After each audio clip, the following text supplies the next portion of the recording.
que son dados por el Señor para que los cuidemos y para que los veamos crecer.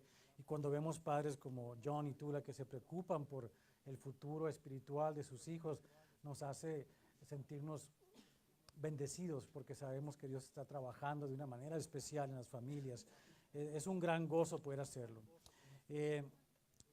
Continuando con nuestro estudio, de hecho estamos en el capítulo interesantísimo, el capítulo del amor de primera carta de Juan, el capítulo número 4. Y cada vez que estudiamos más se la pongo más difícil al hermano Santiago porque tiene que predicar acerca del amor y dice, ¿ahora qué me dejas? Dice, bueno, la otra cara de la moneda, mi obligación es predicar acerca de lo que es el amor de Dios y yo no sé si él va a predicar acerca de lo que nos corresponde como hermanos y que le corresponde como a las parejas, pero lo importante es que Dios nos quiere hablar acerca de ese amor tan grande que nos tiene. Es un amor muy especial y quisiéramos comprenderlo y parte de lo que vamos a hacer, que estamos estudiando es querer comprender y definir cabalmente lo que es el amor de Dios. No creo que lo podamos hacer realmente todas nuestras vidas. No creo que podamos ver la profundidad del amor de Dios completamente, pero sí creo que podemos atisbar lo suficiente para poder vivir de una manera diferente, para poder ser transformados por ese poder que Él tiene sobre nosotros. Algo que Dios quiere hacer. Dios te ama tanto, Dios nos ama tanto, pero hay que comprender que ese amor también exige de nosotros algo. Hay un compromiso que tenemos que cumplir como hijos de Dios, receptores del amor de Dios. Algo que nos corresponde hacer en retribución a eso que Él hace. No es una obligación, pero es un resultado de ese mismo amor de Dios. Porque el amor de Dios es un amor que va a transformar nuestras vidas. No simplemente es algo que recibimos, sino es algo que nosotros mismos tenemos que pasar y dar a otras personas. Algo como lo que vamos a ver el día de hoy. Las últimas semanas hemos estado hablando de ese amor. La semana pasada inclusive hablamos específicamente del verso número 8 de este capítulo 4, en el que dice, el que no ama no ha conocido a Dios porque Dios es amor. Y entramos a esa frase que ha llegado hasta nuestros días a través de generaciones, ya un par de generaciones, en la que todo el mundo dice, Dios es amor, Dios es amor, Dios es amor, y no entendemos lo que esto significa. Es a veces triste ver cómo la gente maneja este concepto de que Dios es amor y lo ha desvirtuado a algo que nos ha llevado a vivir unos tiempos difíciles y terribles en nuestros tiempos. Pero Dios quiere que conozcamos su verdadero amor, que conozcamos lo que significa esa frase, Dios es amor. El día de hoy vamos a abrir y vamos a concluir con preguntas que van a quedar abiertas. No vamos a contestar preguntas el día de hoy en cuanto a lo que nos quiere decir Dios. Es algo que a través de lo que vamos a plantear en este día, la semana que viene, vamos a poder tal vez llegar a una conclusión más exacta a qué se refiere la palabra de Dios cuando nos dice que Dios es amor. El día de hoy nada más vamos a plantear esas preguntas que tenemos que hacernos todos tarde o temprano si estamos comprometidos con estudiar la palabra de Dios. Preguntas que nos van a sacudir nuestra manera de pensar siquiera y que nos van a llegar a buscar, investigar más profundamente acerca de ese amor tan grande de Dios. Así que le voy a pedir que me acompañe a leer en primera carta de Juan, capítulo 4, versos 11 al 16. Amén. Amados, si Dios nos ha amado así, debemos también nosotros amarnos unos a otros. Nadie ha visto jamás a Dios. Si nos amamos unos a otros, Dios permanece en nosotros y su amor se ha perfeccionado en nosotros. En esto conocemos que permanecemos en Él y Él en nosotros, en que Dios ha dado de su Espíritu. Y nosotros hemos visto y testificamos que el Padre ha enviado al Hijo, el Salvador del mundo. Todo aquel que confiese que Jesús es el Hijo de Dios, Dios permanece en Él y Él en Dios. Y nosotros hemos conocido y creído el amor que Dios tiene para con nosotros. Dios es amor, y el que permanece en amor, permanece en Dios y Dios en Él. Y el que tenga oídos para oír, que escuche lo que el Espíritu habla en esta mañana a la iglesia. Señor, te damos gracias. Gracias porque nos quieres hacer entender en tu palabra algo importante y profundo, Señor. Y entendemos que nuestra mente es incapaz de comprender la profundidad completa de esta palabra, pero sí te pedimos que tu Espíritu Santo que está en nosotros nos revele en este día lo suficiente como para poder ser transformados por el poder de la regeneración de nuestras mentes. Tú tienes el poder para hacerlo. Tú eres el que nos hablas. Es tu Espíritu Santo el que revela estas verdades y te pedimos que así lo haga. Necesitamos escuchar la verdad acerca de quién eres tú, de tu carácter moral como Dios, de esa parte integral tuya que es el amor. Poder definirlo y poder percibirlo para poder ser de alguna manera nosotros también transformados a vivir de esa manera, compartir ese mismo amor con el que tú nos has amado. Te damos gracias, Señor, porque esas son verdades que tú nos quieres revelar y nos quieres enseñar para que nuestras vidas den el fruto que tú esperas de nosotros. Te damos gracias por ello, Señor, y que todo sea para darte a ti la gloria y la honra en el nombre de Jesucristo. Amén. Alguien dijo alguna vez que si pudieran ver a Dios cara a cara, ellos iban a creer. Este es el dicho de las personas que son ateas. Y como por supuesto ver a Dios cara a cara es imposible, entonces para ellos Dios no existe y no pueden creer en Él. Si no le podemos ver cara a cara. Lo curioso es que el hombre siempre ha intentado justificar sus actos por medio ya sea de o culpar a otros acerca de sus malas decisiones que han tomado, o a las circunstancias que los rodean, o a inclusive a las personas o a su propia naturaleza. Y tratan de culpar a todos menos a uno mismo. Todos tienen la culpa de que yo haya tomado esta decisión. Yo soy alcohólico porque me empujaron a esto. Yo soy mujeriego porque vi tal o cual cosa, me empujaron, me hicieron tal cosa. Yo soy así, no quiero a nadie porque a mí me hicieron mucho mal. Y una serie de cosas que las personas buscan a final de cuentas en sus decisiones culpar a alguien más. No es nada nuevo, no es nada nuevo, es algo que ha ocurrido por siempre. La gente trata de culpar inclusive a la ausencia y la invisibilidad de Dios al respecto, como los ateos. Dicen, no, yo no puedo ver a Dios, no lo veo en ninguna parte, por lo tanto Dios no existe y lo que yo hago está bien porque no hay Dios que me pueda juzgar, ¿verdad? Muy bien, esto no es nuevo. En Génesis capítulo 3 vimos el caso particular de Adán. Adán, cuando cayó, cuando tomó la decisión de comer del fruto que su mujer le daba, ¿qué hizo? Le echó la culpa a su mujer y últimamente le echó la culpa a Dios por haberle dado a su mujer. No, jamás tomó responsabilidad de su acto. Y esa es la triste realidad de la humanidad a partir de entonces. Más adelante, de hecho en Lucas capítulo 16 encontramos el caso de una persona que vivió una vida disipada en las riquezas, en los placeres, y una vez que murió fue a ese lugar de tormento en el que está esperando un día llegar al infierno. Y este hombre estaba levantando su voz y decía, yo no creí porque no supe, ¿verdad? De alguna manera lo está excusando y dice a Abraham que ve, dice, manda a alguien de entre los muertos para que vaya y les predique a mis hermanos para que ellos no hagan lo que yo hice y no terminen en este lugar de tormento. Si ellos escucharan, si ellos vieran a alguien que ha regresado de los muertos, van a creer. Y la verdad de las cosas es que Jesús resucitó de los muertos y la gente sigue sin creer. Todo esto nos lleva a una situación. En el fondo, la incredulidad del hombre le ha llevado a cometer y practicar todo tipo de pecados que, como antes hemos estudiado, es desobedecer a la voluntad de Dios. Esta incredulidad, para la gran mayoría, tiene que ver con la imposibilidad de ver el rostro de Dios. Ahora déjale explico. Como humanos, nuestra percepción del universo está dada por lo que podemos percibir con nuestros 5 sentidos. Con la vista vemos cosas, ¿verdad? Y decimos las cosas tienen tal o cual calidad y percibimos. Con nuestro tacto, por ejemplo, esta mañana nos tuvimos que abrigar algunos, otros por ahí andan muy veraniegos, pero para la mayoría decimos, está haciendo frío, me pongo ropa, ¿no es cierto? Porque sentimos el frío. Percibimos el universo que nos rodea a través de los sentidos.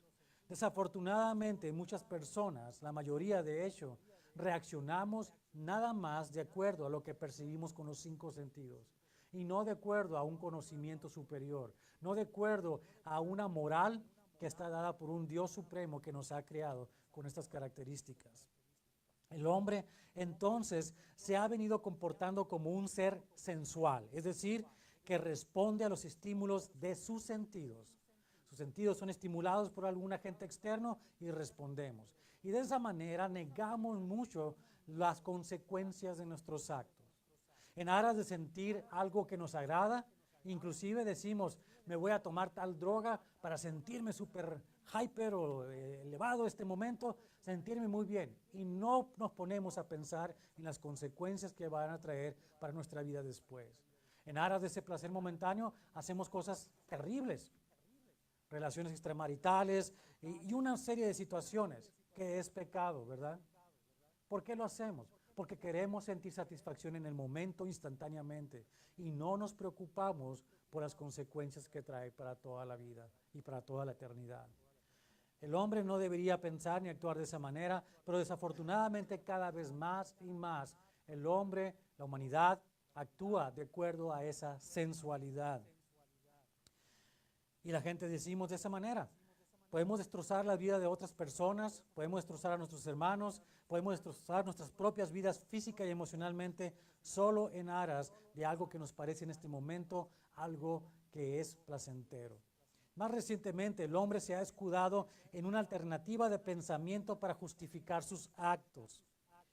Y me refiero al mundo evangélico. A veces hemos malentendido lo que significa realmente el amor de Dios.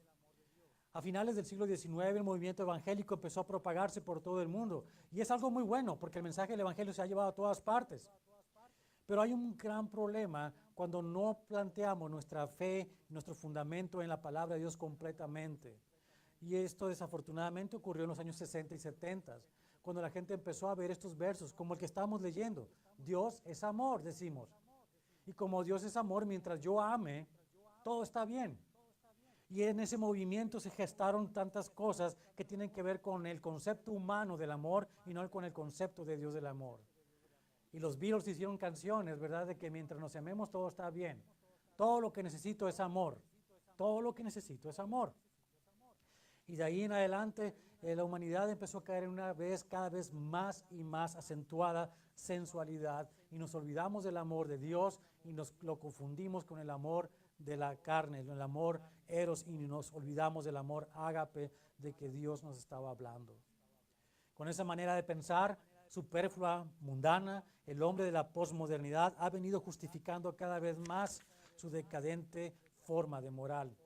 Pero vayamos al texto una vez más y para que veamos con lo que el cristiano necesita tener. Es un compromiso de vivir mostrando el rostro de Dios. Ese es el tema del día de hoy, mostrando el rostro de Dios. Si la gente dice que no pueden creer en Dios porque no ha visto su rostro, hay alguien que tiene que demostrar el rostro de Dios a la humanidad. Y ese alguien es la iglesia. Y vamos a hablar de eso el día de hoy. Vamos a plantear el tema del amor en referencia a la iglesia que tiene un compromiso de mostrarlo a la humanidad. Y esperamos en las siguientes semanas poder definir más profundamente a qué nos referimos con ese amor. Veamos el verso número 11. Amados, si Dios nos ha amado así, debemos también nosotros amarnos unos a otros. Note la primera parte de esta frase, Dios nos ha amado así. La semana pasada hablábamos de estos versículos, el verso 8 y otros versos que tenía que ver con, especialmente el verso número 11, el 10, que tenía que ver con esto. El amor de Dios se mostró en la humanidad en que Cristo murió por nuestros pecados. El amor de Dios tan grande se mostró de esa manera. Juan 3:16 nos dice claramente, tanto amó Dios al mundo que ha dado su Hijo unigénito para que todo aquel que en Él cree no se pierda, mas tenga vida eterna. Un gran amor, ¿verdad?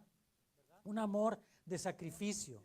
Continuando con esa parte, el verso número 12 nos habla, el 11, nos habla de esa manera. Amados, si Dios nos ha amado así, como para morir por nuestros pecados, ¿qué nos corresponde a nosotros? Debemos también nosotros amarnos unos a otros. Ese es nuestro compromiso. Esa es la parte que nos toca a nosotros hacer. Es tan importante porque no alcanzamos a veces a comprender la cobertura del amor de Dios. Y pensamos porque decimos, si Dios es infinito y su amor es infinito, lo puede y lo va a cubrir todo. Pero eso no es lo que dice la palabra de Dios. Eso es algo que vamos a ver en las siguientes semanas. Por lo pronto, lo que nos corresponde a nosotros es que debemos nosotros amarnos unos a otros. ¿Por qué es importante? Porque Jesús mismo nos dijo de esta manera acerca del amor que tiene Él por nosotros. El amor que lo llevó a sacrificarse en una cruz por ti y por mí. Y nos lo dice en Juan capítulo 15, verso 13.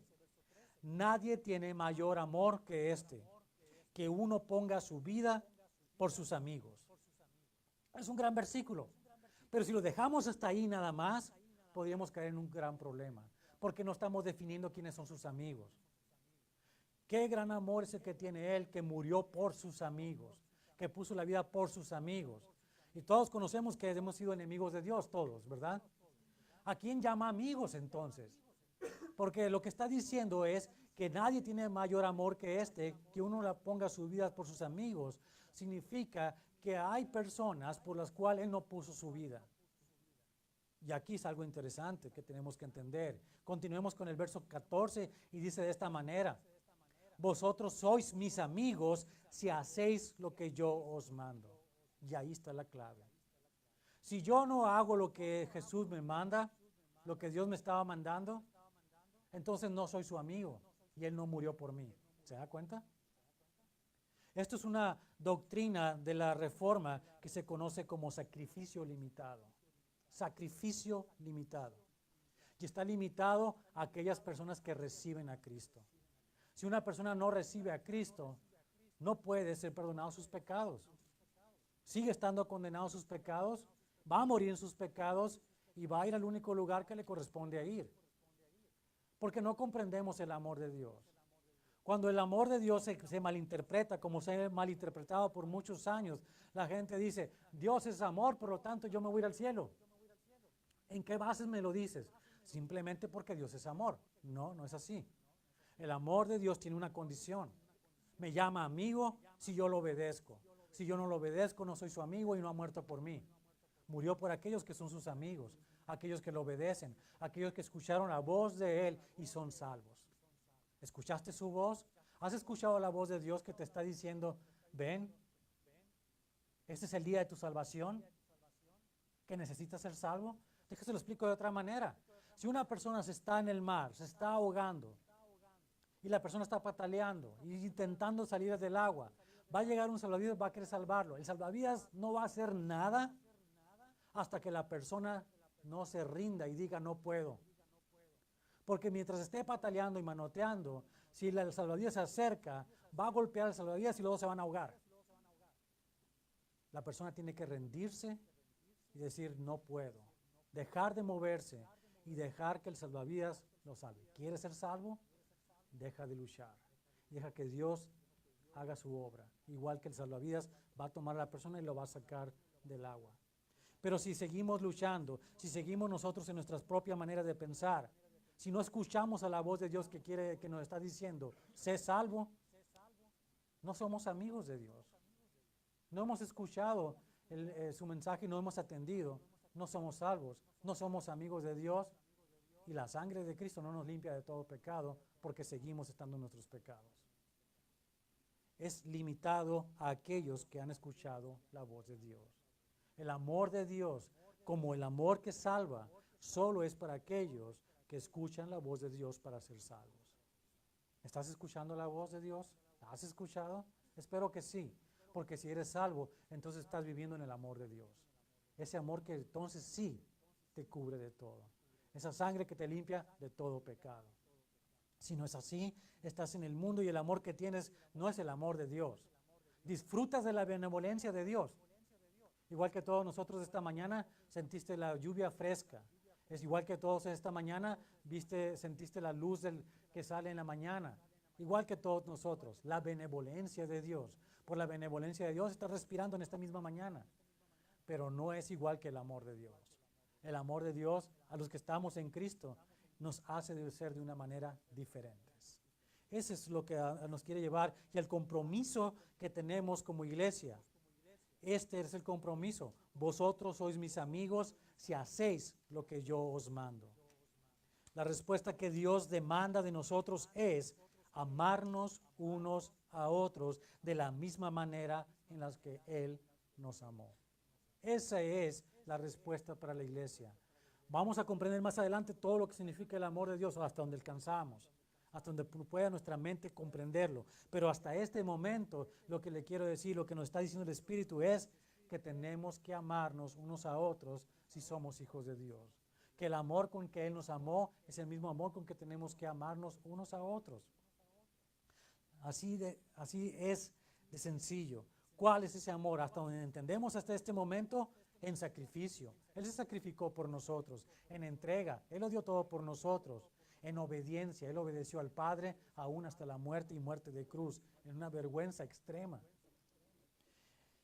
Esta es la respuesta al amor de Dios para la iglesia y la que nos va a permitir hacer algo sobrenatural, un verdadero milagro, que es la transformación de un pecador en alguien diferente, en un hijo amado, una hija amada por Dios. Veamos el verso 12. Nadie ha visto jamás a Dios. Si nos amamos unos a otros, Dios permanece en nosotros y su amor se ha perfeccionado en nosotros. Subraya esa palabra perfeccionado y puede escribir una nota a un lado que diga completado. Perfeccionado significa completado en el idioma griego original. Dios completa su amor en nosotros. Pero la primera parte es la parte interesante del mensaje del día de hoy. Nadie ha visto jamás a Dios. Y contestamos a la pregunta del escéptico, de aquel ateo que dice, si yo no veo a Dios, yo no puedo creer entonces. Nadie ha visto jamás a Dios. Nadie ha visto jamás a Dios. ¿A quién hemos visto entonces? ¿A quién hemos visto? No podemos ver a Dios cara a cara, es imposible, es una imposibilidad. ¿Por qué? Porque Dios es espíritu y al espíritu no se le puede ver. A través de la historia muchas personas han visto a Dios, pero no ha sido a Dios Padre, sino ha sido a Dios en una cristofanía, una teofanía, que es una imagen de Dios. Como en el caso de Isaías y Ezequiel. ¿A quién vieron? A Cristo preencarnado en la posición de control de Rey de Reyes y Señor de Señores. A Él es al que vieron. Entonces Cristo es la imagen visible de un Dios invisible. Pero la gente sigue preguntando, mientras yo no lo vea cara a cara, ¿cómo voy a saber? Las personas como Juan, por ejemplo, y los discípulos, los contemporáneos de Jesús, vieron a Jesús, estuvieron con Él. Y aún viéndolo a Él, se hacían preguntas acerca de, ¿y cómo es el Padre? ¿Y cómo es Dios? De hecho, lo leemos en Juan capítulo 14 y encontramos esto que ocurrió cuando Felipe, desesperado ya, le dice, y ahí va la tarea para los que estamos estudiando los hombres. En Juan capítulo 14, Felipe le pregunta a Jesús, muéstranos al Padre y nos basta. La respuesta de Jesús es algo que nos habla hasta hoy en nuestros días de esta manera.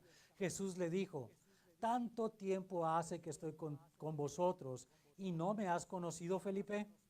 El que me ha visto a mí, ha visto al Padre. ¿Cómo pues dices tú, muéstranos al Padre?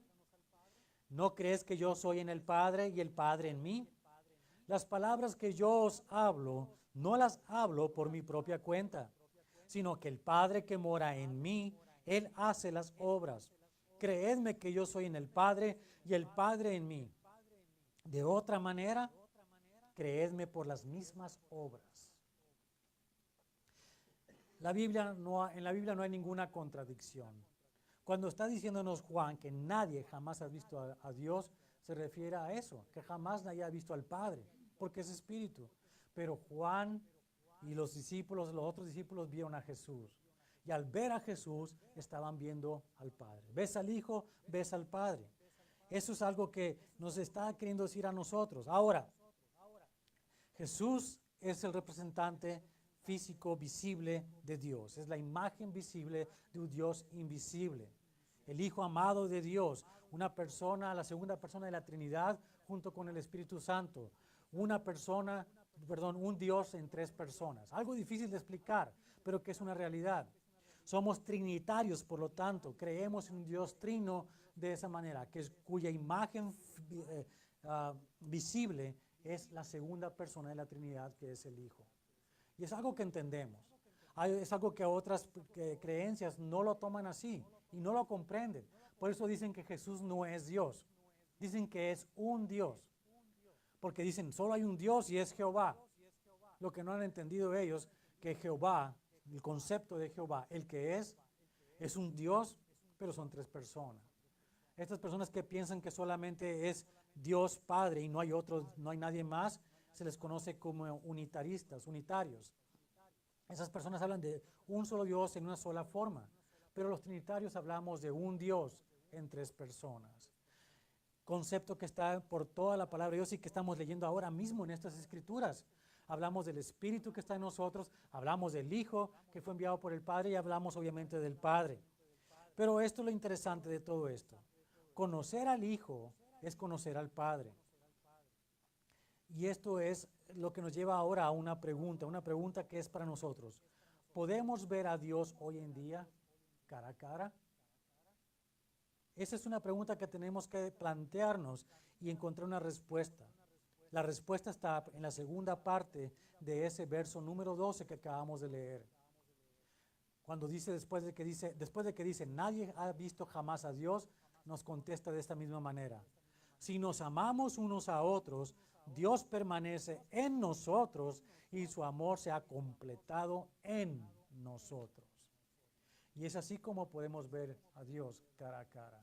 Es así como vemos a Dios hoy en día a través de los miembros de la iglesia. Los miembros de la iglesia de Cristo reflejan en su rostro el rostro de Dios. Y esa es la manera en que podemos mostrar el rostro de Dios a la humanidad. Esa es la manera en que un escéptico y un ateo puede decir, he visto a Dios cara a cara. Cuando ve a un creyente que vive en el amor de Dios. Eso es lo que nos quiere enseñar en esta mañana esta palabra. Note lo que dijo Jesús a Felipe acerca de esto mismo. Dijo Felipe, muéstranos al Padre. Está viendo Jesús y le dijo, ya, yo soy en el Padre es en mí, somos uno. Pero si todavía quieres una explicación más o quieres algo más tangible, nota lo que dice al final de ello. De otra manera, creedme por las mismas obras.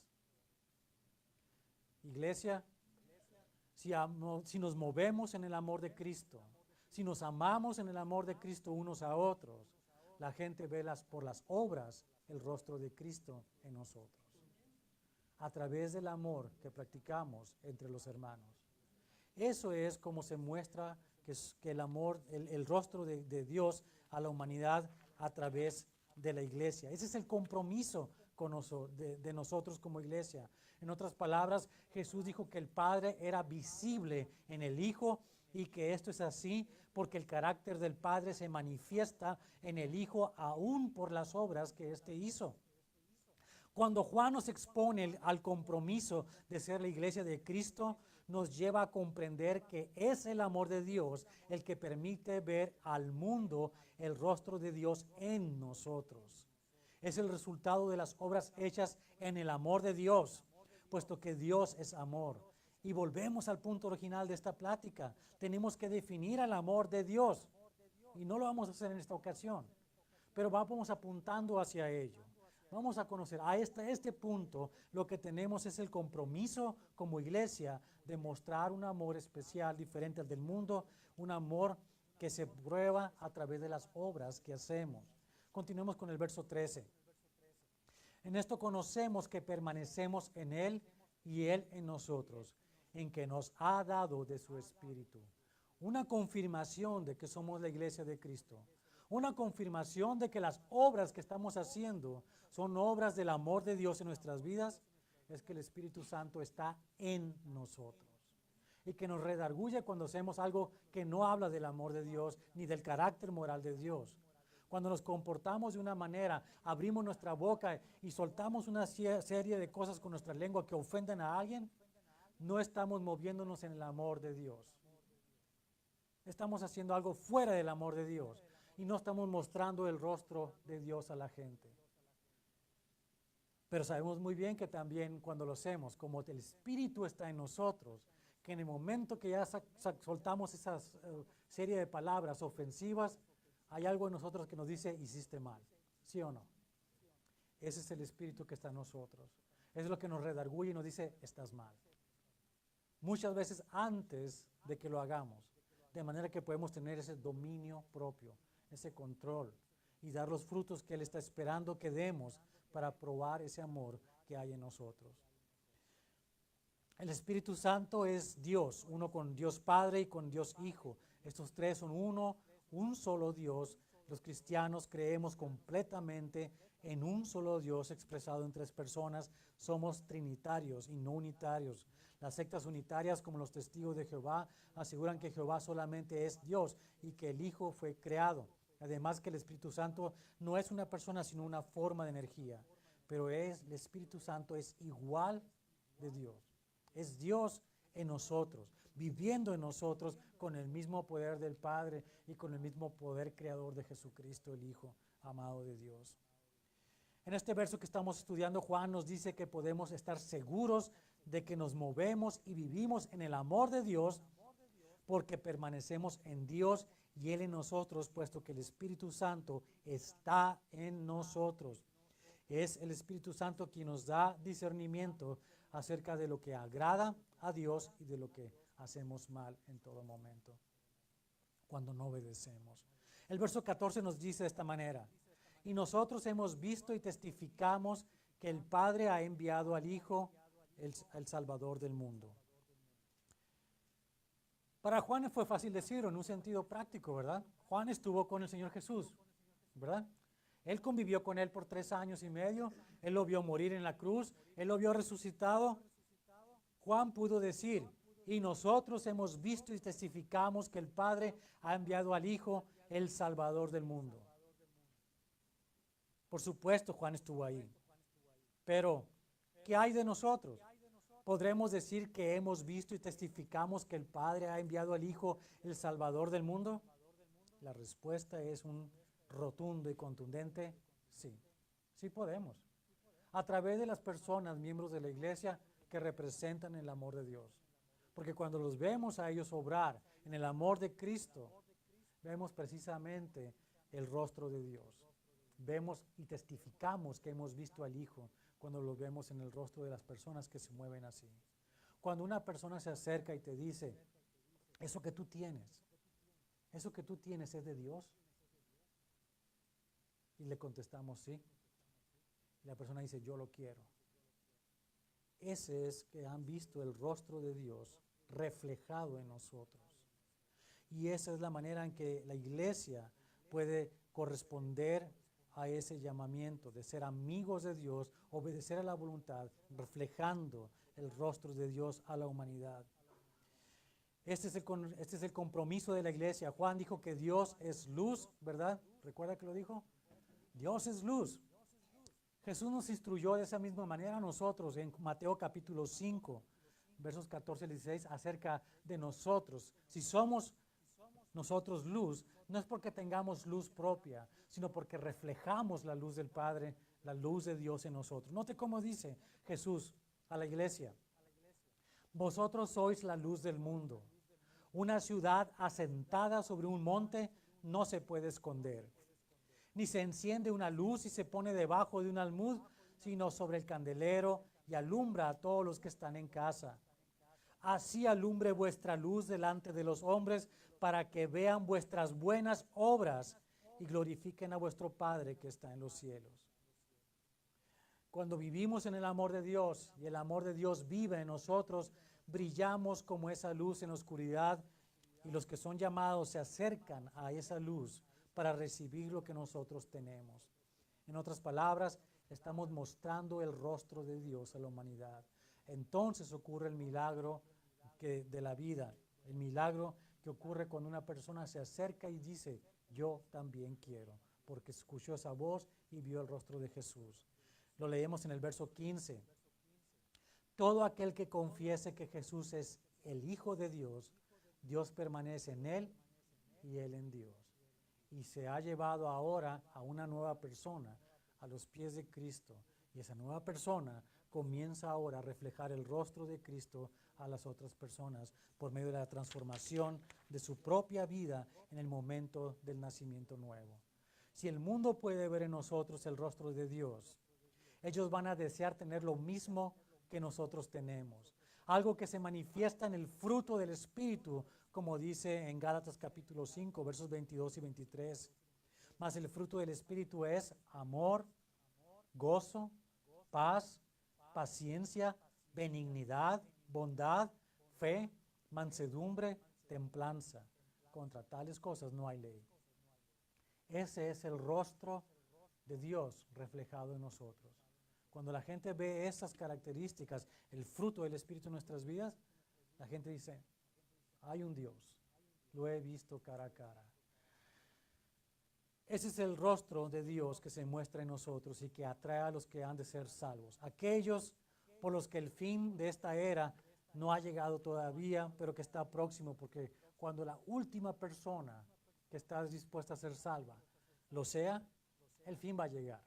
Téngalo por seguro. Segunda carta de Pedro, capítulo 3, verso 9, dice así: el Señor no retarda su promesa, según algunos la tienen por tardanza, sino que es paciente para con nosotros, no queriendo que ninguno perezca, sino que todos procedan al arrepentimiento.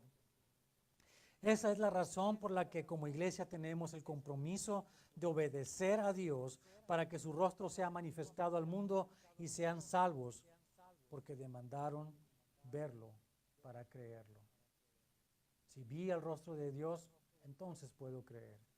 Que lo vean en nosotros, que lo vean en esta iglesia, que la gente pueda decir, existe Dios y lo he visto cara a cara.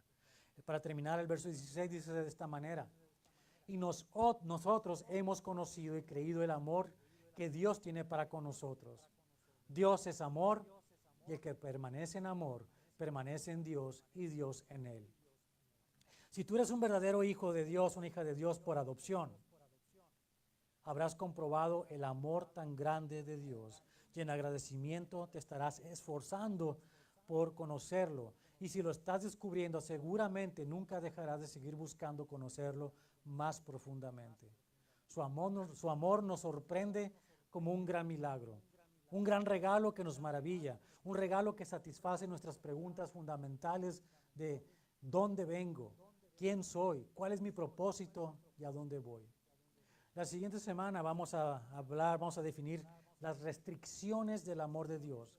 Pero les dejo que piense por esta semana si hay algo que no pueda hacer el amor de Dios. O si habrá un límite para ese amor.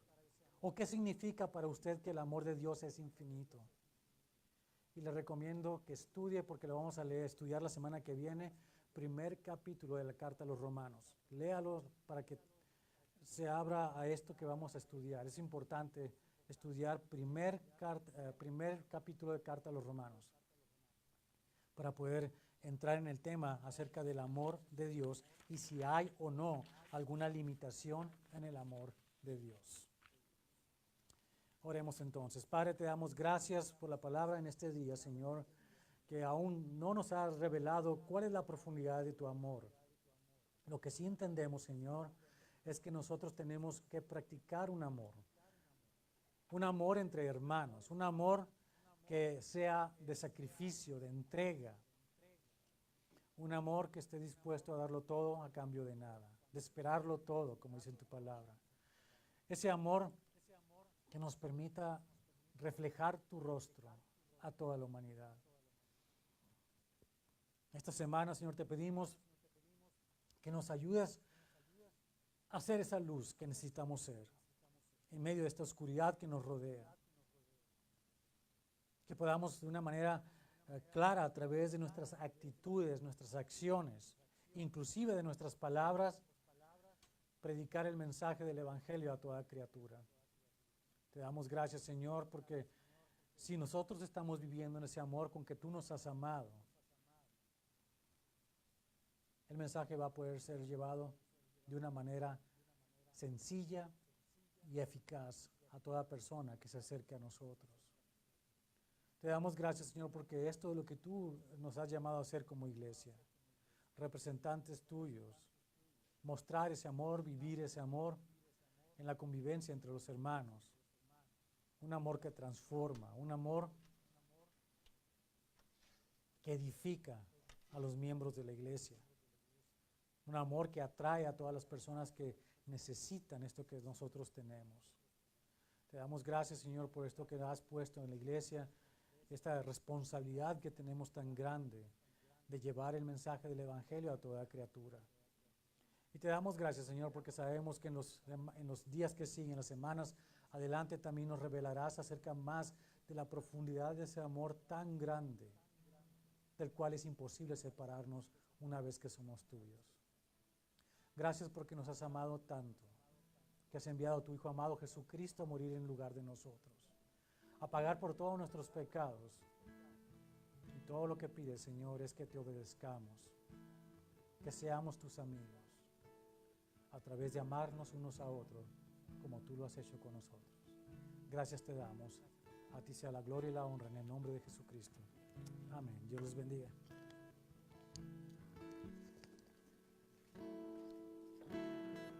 Bueno, entonces, ¿por qué no se pone de pie una vez más? Vamos a terminar alabando a nuestro Señor.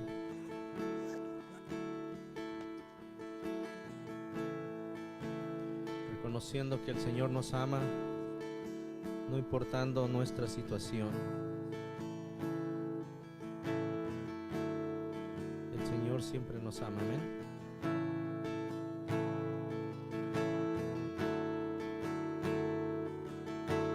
Aún siendo así, pobre pecador, Dios me ama. Siendo imperfecto y aún sin merecerlo, Dios me ama.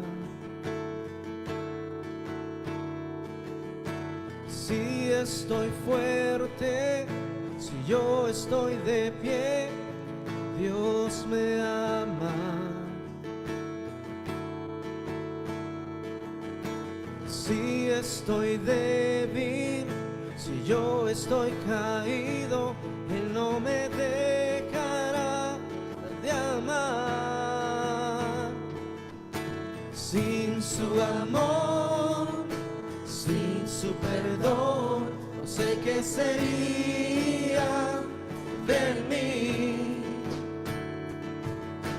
Dios me ama tanto que entregó a su Hijo para morir en mi lugar. Dios me ama y su amor es tan grande, incondicional. Dios me ama y siempre está con sus brazos abiertos a mí. ¿Cuántos saben que el Señor siempre está ahí para recibirnos? Amén. Aún siendo pecadores,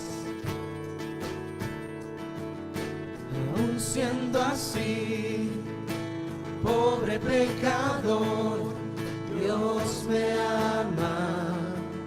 Siendo imperfecto,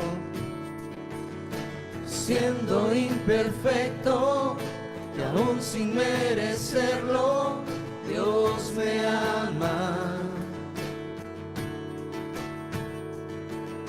Si estoy fuerte, si yo estoy de pie, Dios me ama. Pero si estoy débil,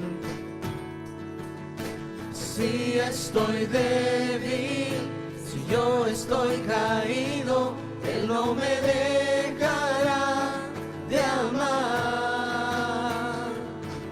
Sin su amor, sin su perdón, no sé qué sería de mí.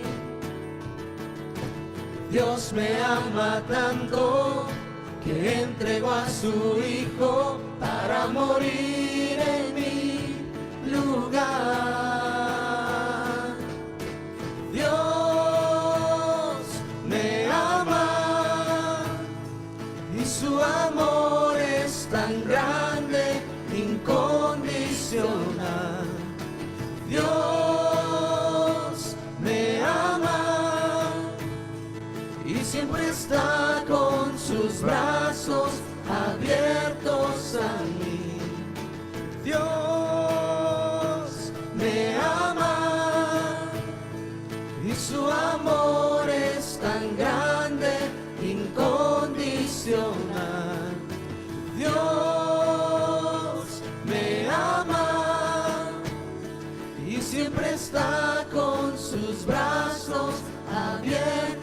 llegas a mí.